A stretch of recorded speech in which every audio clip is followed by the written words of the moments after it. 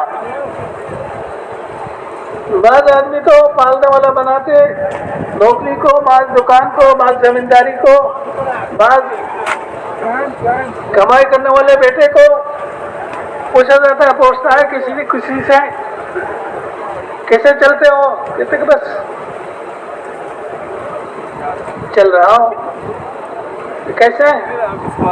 ایک بیٹا ہے باہر رہتے ہیں، ہر مہینے میں پیسہ بھیجتا ہے، اسے گزارا ہو جاتا ہے۔ اس میں اللہ کوئی بھی نہیں، وہ بیٹا ہی نہیں۔ میرے محترم دوستوں بزرگوں، اللہ تعالیٰ نے اس بیٹے کے ہاتھ کو استعمال کیا اس کے مرتبہ کو بڑھانے کے لیے، درجات کو بلند کرنے کے لیے۔ لیکن پالنے والا اصل میں کون ہے؟ اللہ ہے، اللہ ہے۔ اس کو آگے رکھو۔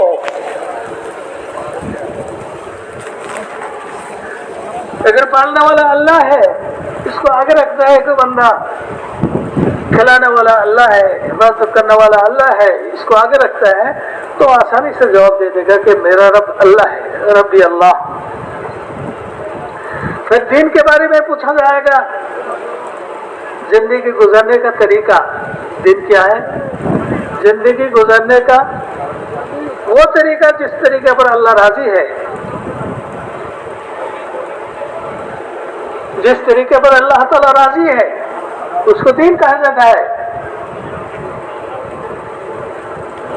یہ طریقہ اللہ تعالیٰ نے نبی کے ذریعے سے ہم تک پہنچایا ہے۔ ہمارے لیے جس طریقہ کا اللہ تعالیٰ نے پسند کیا اور نبی کے ذریعے سے پہنچایا، اس پر اللہ تعالیٰ راضی ہے۔ خود اللہ تعالیٰ ارشاد فرماتے ہیں، الیوم اکملت لکم دینکم واتممت علیکم نعمتی ورضیت لکم الاسلام دینا۔ میں نے تمہارے لیے تمہاری زندگی گزرنے کا طریقہ جو ہے اس کو مکمل کر دیا، اور میری نعمت بھی تم پر پورا کر دیا۔ سب اور دین کے اعتبار سے میں اسلام پر راضی ہوں۔ تو میرے محترم دوستوں اور بزرگوں، اس دین کے بارے میں پوچھا جائے گا۔ جس نے اپنے زندگی کو دین کے مطابق چلائے گا، یعنی اللہ کے حکموں کو اس کے عظمت کے ساتھ نبی کے طریقے کے مطابق جو ادا کرے گا، نبی کے طریقے کے مطابق ادا کرنا یہی علم ہے۔ علم بتلاتی ہے کہ نبی کا طریقہ کون ہے، چونکہ نبی تو اس وقت نہیں ہے دنیا میں، لیکن کتابوں میں نبی کے ہر عمل میں طریقہ محفوظ ہے۔ جو صلی اللہ علیہ وسلم عمل کیسے کرتے تھے وہ طریقے محفوظ ہیں، صحابہ نے اس کو محفوظ رکھا۔ حضرت عمر بن عبدالعزیز رحمۃ اللہ علیہ نے اس کو جمع کیا۔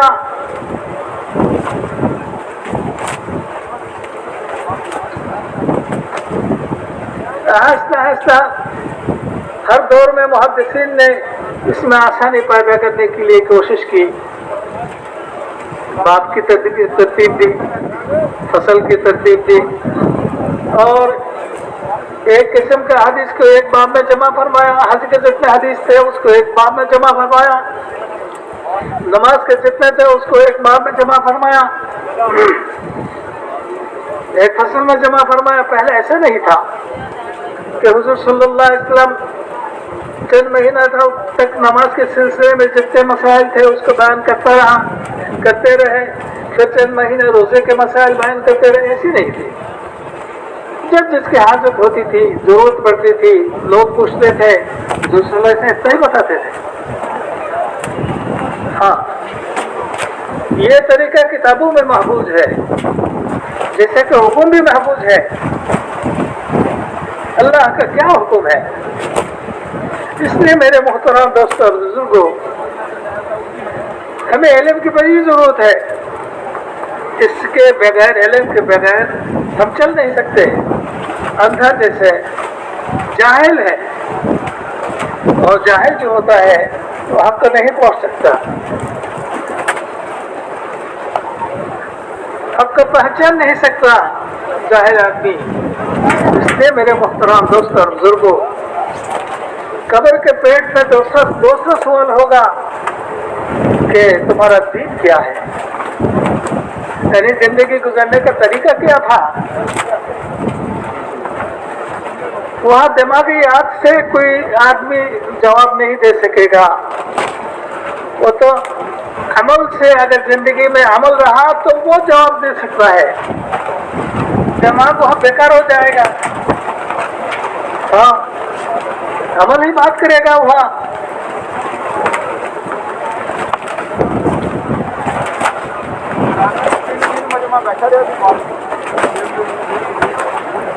عمل ہی کام میں آنے والی چیز ہے.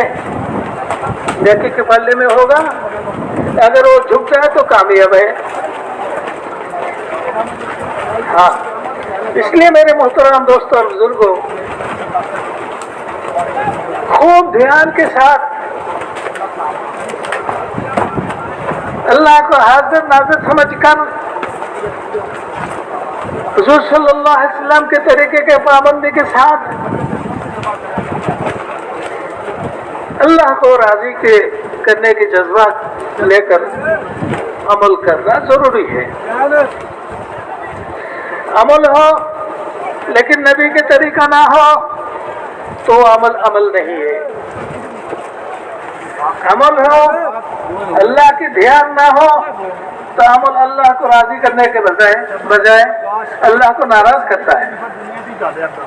ہاں، حدیث میں آتا ہے جب کوئی بندہ نماز کے لیے کھڑا ہوتا ہے تو اللہ تعالیٰ اس کے سامنے آ جاتے ہیں. اتنا قریب ہوتا ہے کہ بندہ اگر سنت کے مطابق سجدہ کرے، اس کا پیشانی جہاں بڑھتا ہے اس کے وہاں اللہ کے قدم ہوتے ہیں.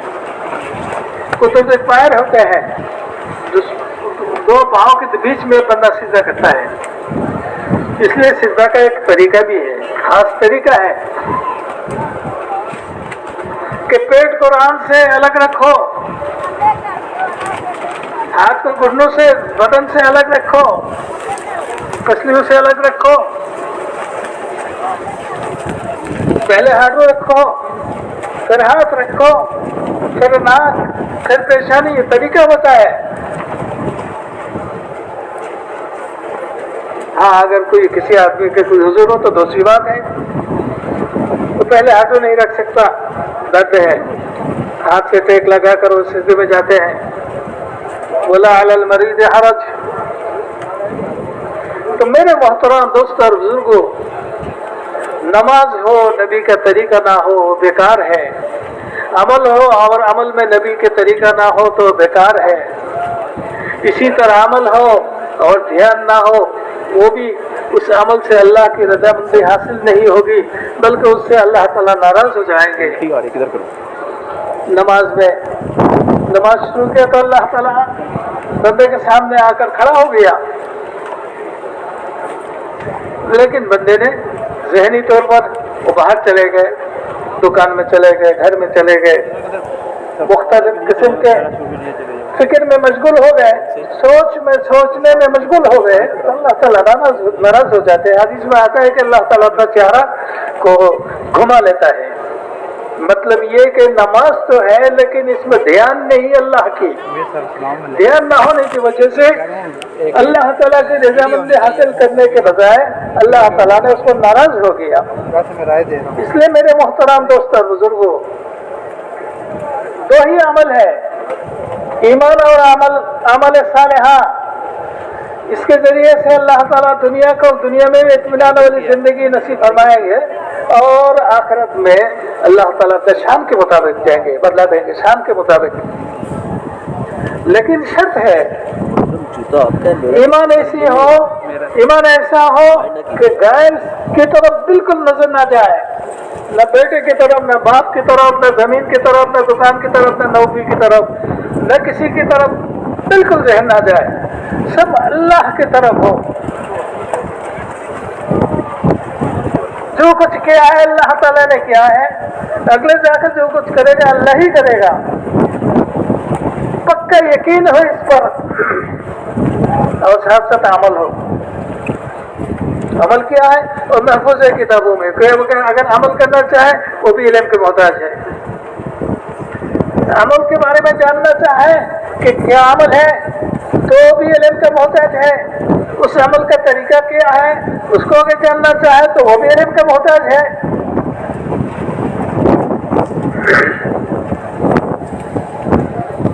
ایمان کے بعد علم سب سے بڑی چیز ہے.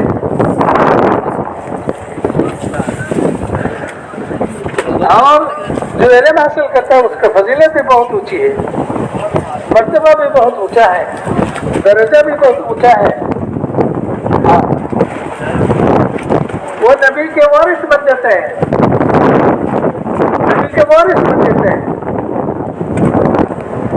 اس لیے میرے محترم دوستوں بزرگوں, دو چیز بہت اہم ہے. ایک ہے ایمان, جس کے بارے میں پہلا سوال من رب کا, دوسرا ہے عمل والا زندگی, وما دین کا, زندگی گزرنے کا طریقہ کیا تھا.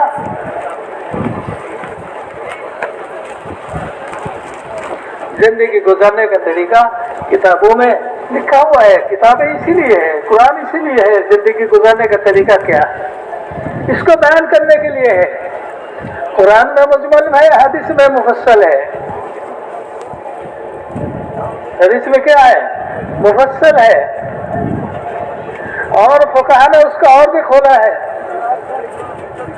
بالکل صاف کرتے بے غبار کر دیا. تو میرے محترم دوستوں اور بزرگوں, یہ مجمع جو ہے یہ اس دونوں چیزوں کو سیکھنے کے لیے, ان دونوں چیزوں کو پھیلانے کے لیے, ان دونوں چیزوں کو اپنے اندر لانے کے لیے کہ ہمارے سب کے اندر ایمان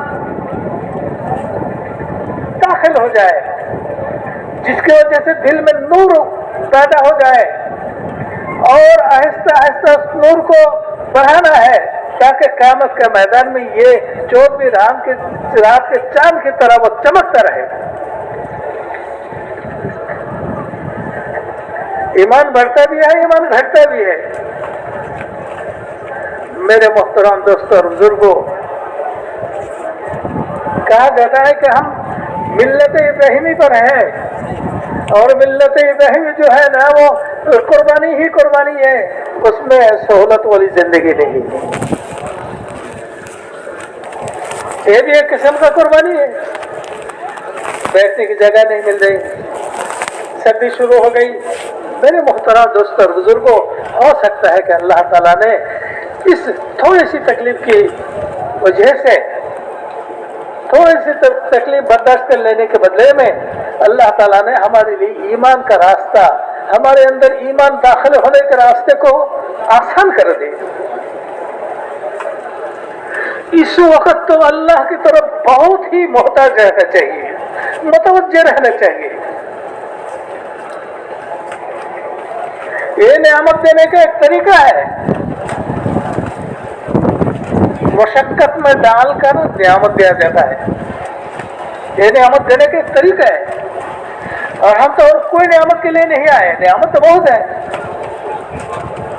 نعمت بہت ہے. ہم تو صرف اس لیے آئے کہ ہمارا ایمان مضبوط ہو جائے اور ہمارا عمل ٹھیک ہو جائے. کیا بھائی, ہم تو اسی لیے آئے ہیں نا, اور کوئی کام کے لیے. ہم اسی کے لیے آئے ہیں, ایمان مضبوط ہو جائے. یہ بڑی نعمت ہے.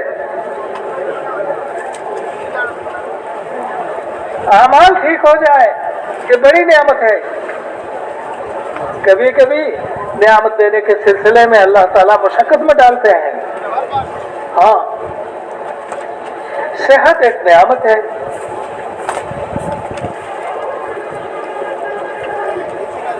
کوئی اگر بیمار پڑ گیا ڈاکٹر کے پاس جاتے ہیں, کہتے ہیں اس کو تو انجیکشن دینا ہے, اس کو تو ڈریپ چلانا ہے, اس کو تو چھوٹا سا ایک آپریشن کرنا ہے. یعنی آدمی, اگر تم اپنے آدمی کے لیے اگر صحت کی نعمت چاہتے ہو تو اس کو یہ تکلیف برداشت کرنی ہوگی. یہ نعمت دینے کا ایک طریقہ ہے, ہزاروں طریقے ہیں اللہ تعالیٰ کے پاس, ان میں سے یہ بھی ہے.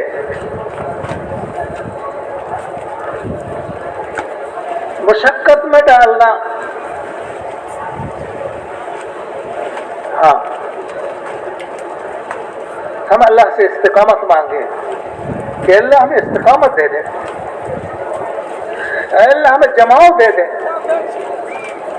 دل میں سکون دے دے, پریشانی دور کر دے, دینی مجلس کے حقوق ادا کرنے کی توفیق دے دے. دعائیں مانگتے رہے اللہ سے.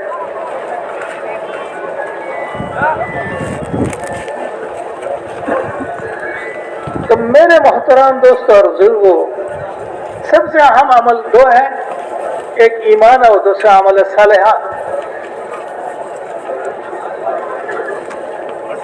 ایمان کے لیے بھی شرائط کیسا ہونا چاہیے اور کس کس پر ایمان ہونا چاہیے, ویسے عمل کے لیے بھی شرطیں ہیں, بہت شرطیں ہیں. ان شرائط کو پورا کرنے کے ساتھ ایمان اور عمل ٹھیک کرنا ہوگا. زندگی کو صحیح راستے پر لانا ہوگا. ہم نے اگر اپنے زندگی کو صحیح راستے پر لایا اور قبر میں پہنچتے ہی جب سوال کرنے کے لیے فرشتہ آئیں گے, پوچھے گا 200 سوال, وما دینک, زندگی گزارنے کا طریقہ کیا تھا. اس نے اگر قرآن اور حدیث کے بتلائے ہوئے زندگی کو اپنایا تھا اور اسی طرح اپنی زندگی کو گزارا تھا, تو آسانی سے اس کا جواب نکل جائے گا دین الاسلام. ہم نے تو زندگی کو پورا سپرد کر دیا تھا قرآن اور حدیث کے سامنے, نبی کے طریقے کے سامنے. اپنے خواہشات کے لیے کوئی چیز باقی نہیں رکھی. تو میرے محترم دوستوں اور بزرگوں, اس کا جواب آسان ہو جائے گا. دنیا میں عمل جتنا طاقتور ہوگا, اس کا جواب بھی ویسے اتنی جلدی ہی نکل آئے گا زبان سے. تیسرا سوال ہوگا من ھذا الرجل الذی بعث فیکم, یہ کون ہے جس کو تمہارے طرف بھیجا گیا تھا. اگر زندگی میں سنت کی پابندی رہی, زندگی کے ہر شعبہ میں ہر آن ہر گھڑی سنت کے پابند, میرے محترم دوستوں اور بزرگوں, وہ تو بالکل آسانی سے اس کا جواب نکل جائے گا. ھذا سیدنا نبینا محمد رسول اللہ صلی اللہ علیہ وسلم. اس لیے میرے محترم دوستوں اور بزرگوں, سنت کی پابندی ضروری ہے. دو عمل ہیں جس کا دو فائدہ ہے اور یہ دونوں ضروری ہے. نبی قبر میں نبی کے بارے میں جب سوال ہوگا تو نبی کو پہچاننا ضروری ہے. حشر کے میدان میں جب حوض کوثر کے پاس جائیں گے تو نبی کا پہچاننا ضروری ہے کہ میری امتی ہے. اگر نبی نے پہچان لیا تو پھر پانی ملے گا, اگر نبی نے نہیں پہچانی تو پانی نہیں ملے گی. قبر میں نبی کو پہچاننے کے لیے عمل جو ہے وہ سنت کی اتباع, ہر جگہ, کھانے میں, پینے میں, سونے میں, جاگنے میں, بیت الخلا میں جانے میں, آنے میں, نکلنے میں, گھر سے نکلنے میں, مسجد میں داخل ہونے میں, ہاں گھر میں داخل ہونے میں, مسجد سے نکلنے میں, گھر میں داخل ہونے میں, جتنے سنتیں ہیں اس کو پورا کرنا. لباس میں, پوشاک میں, کھانے پینے میں, راستے پر چلنے میں, معاملات اور معاشرت میں سنت کی پابندی ضروری ہے. میرے محترم دوستوں اور بزرگوں, جو بندہ سنت کے پابند رہے گا وہ قبر میں حضور صلی اللہ علیہ وسلم کو پہچاننے میں